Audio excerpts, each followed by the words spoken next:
السلام عليكم ورحمة الله تعالى وبركاته. أهلا بكم بقناتي فرح إونيفير. في هذا الفيديو سوف نتكلم دائما عن التجمع العائلي ببلجيكا، ولكن هذه المرة عندما تأتي الزوج أو الزوجة في إطار التجمع العائلي وتدخل إلى التراب البلجيكي، ما هي الإجراءات التي يجب عملها، وكذلك إذا كانت هذه الزوجة عندها رخصة سياقة، ما الذي يجب أن تعمله حتى تتغير هذه رخصة السياقة المغربية إلى رخصة سياقة بلجيكية وتستطيع السياقة بها هنا طيلة إقامتها وسكنها هنا ببلجيكا.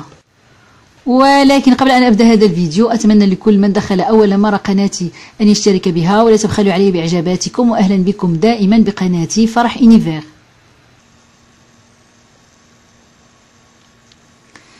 كما سبق وذكرت لكم في الفيديو السابق عن فيزا دي، الآن كما قلت بدأ سحبها من تيليس كونتاكت، سورتو الأشخاص اللي ديجا اتصلوا بهم وقالوا لهم بأنكم ديجا طلبتكم مقبولة عندكم لي فيزا. الأشخاص كما ذكرت سابقا كيف الخروج من المغرب، عندما تصلون إلى بلجيكا، هما في بلجيكا كان في السابق كيقولوا بريزونتيفو à l'administration communale au lieu où vous résidez dans les 8 jours qui suivent votre arrivée en Belgique. كان في السابق قبل أن يقع هذا المرض وتغيير الأحوال، كان الشخص غير يدخل لبلجيكا في 8 جور الأولى، 8 أيام الأولى يجب أن يتصل بالبلدية باش يمشي يتسجل في البلدية.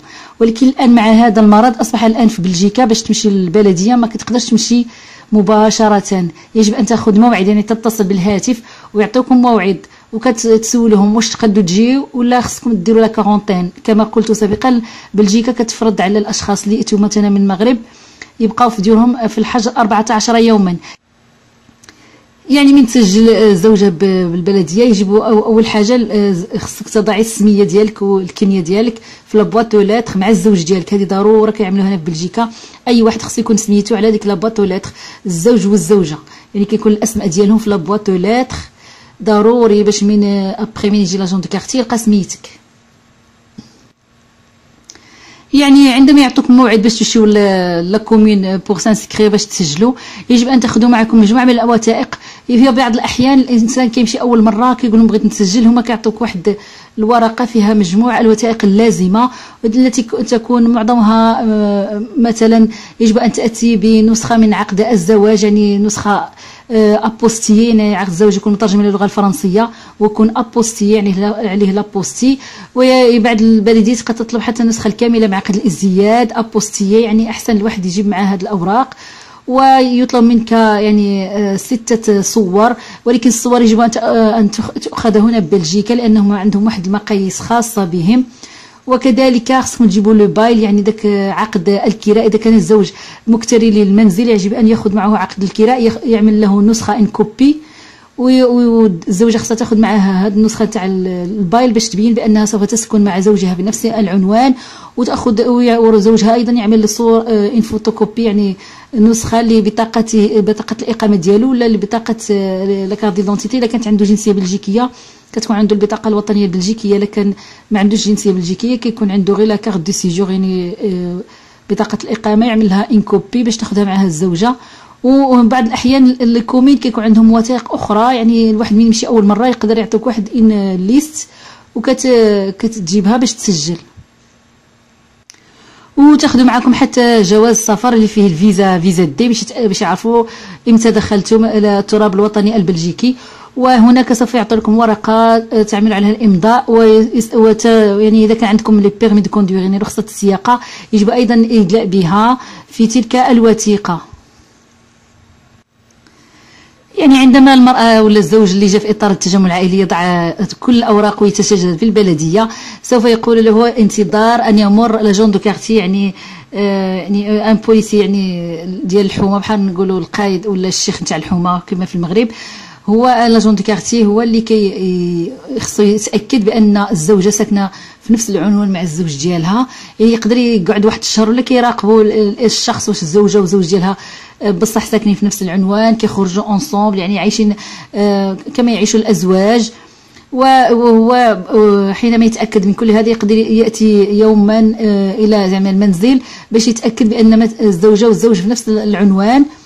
وبعض الاحيان الا ما جاو ما لقاش الشخص في ذاك الدار يقدر يحط له واحد الكونفوكاسيون، يعني واحد الاستدعاء. فهاد الاستدعاء يقدر يقول لك اتصل بيا باش ياخذ معك موعد ويجي باش يلقاكم في الدار. هي على حسب البلديه، كان البلديه يجي لاجون دو كارتي ولا داك البوليسي اللي كيسموه لاجون دو كارتي هنا بلجيكا كيجي. يقدر بعض الاحيان انا شفت بعض الازواج الزوج يعني كان يسكن في الايطاج الثالث، يعني في الطابق الثالث، البوليسي من صونا تحت في العماره، غير نزل الزوج لتحت وساله بعض الاسئله ما طلعش كاع البوليسي، ما طلعش المنزل باش يتاكد بلي الزوجه هناك.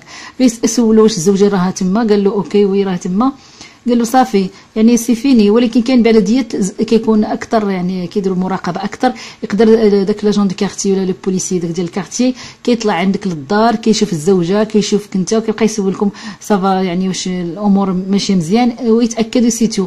ابخي من لاجون دو كارتي غادي يمشي للبلديه وكما قلت عندما يتاكد هذاك لاجون دو كارتي ولا داك يعني رئيس الحومه ولا كيقولوا هكا بالعربيه، يعني كيمشي للبلديه ويأكد لهم بانكم ساكنين في نفس العنوان، وهنا بعد فتره كتكون شهر ولا شهرين كيصيفط لكم واحد الاستدعاء باش تجي الزوجه باش تعمل بطاقه الاقامه التي حصلت عليها.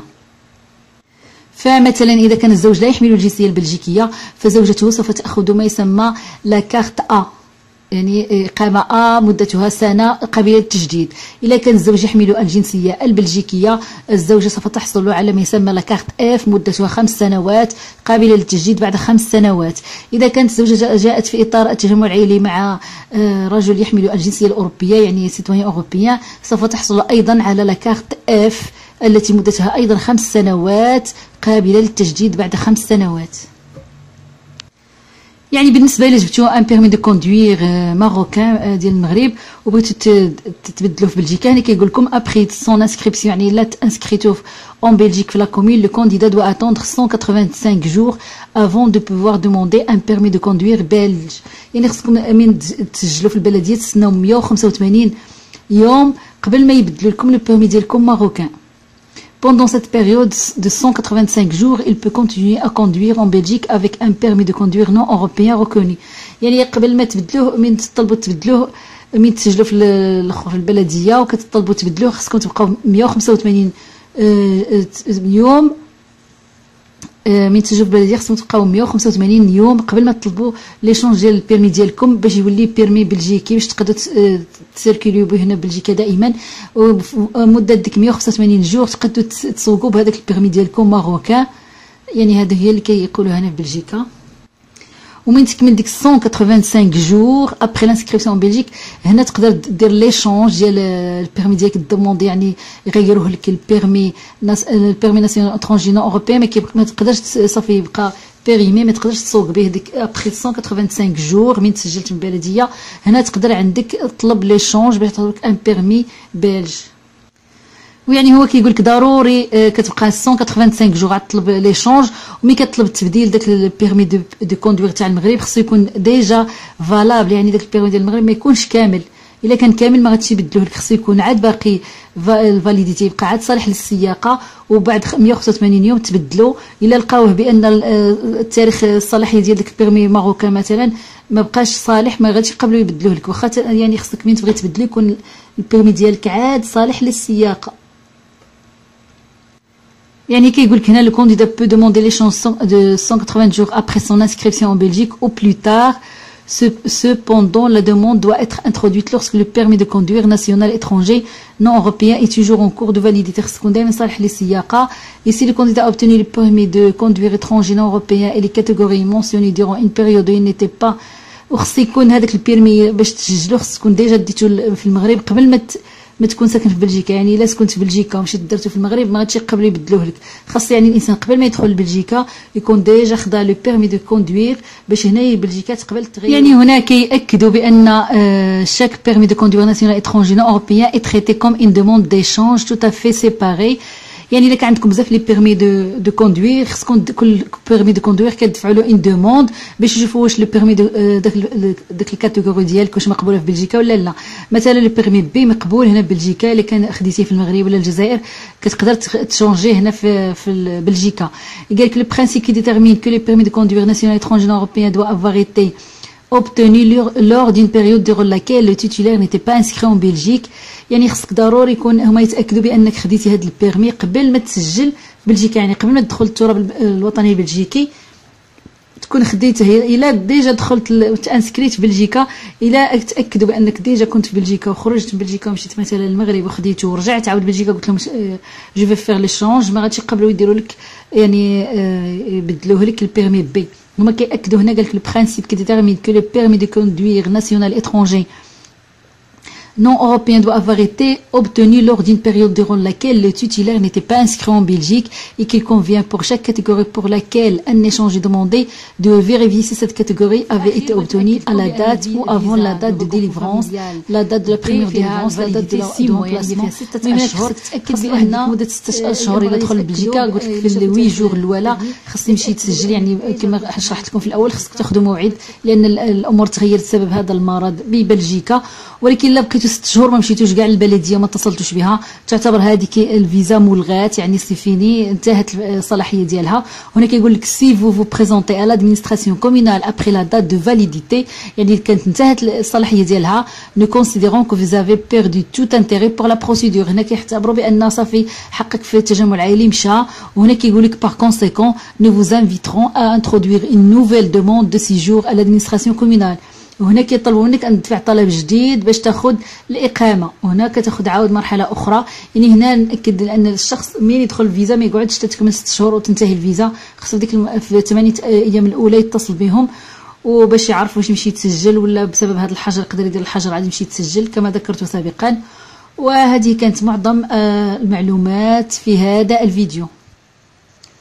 وفي نهاية الفيديو أتمنى لكم الصحة والعافية، وأتمنى أن تستفيدوا من هذه المعلومات الخاصة بالتجمع العائلي وتغيير الرخصة الوطنية المغربية هنا ببلجيكا، وكذلك كيفية التسجيل بالبلدية هنا ببلجيكا. وإلى اللقاء في فيديو جديد، أتمنى لكم الصحة والعافية، وأهلا بكم دائما بقناتي فرح إنيفير.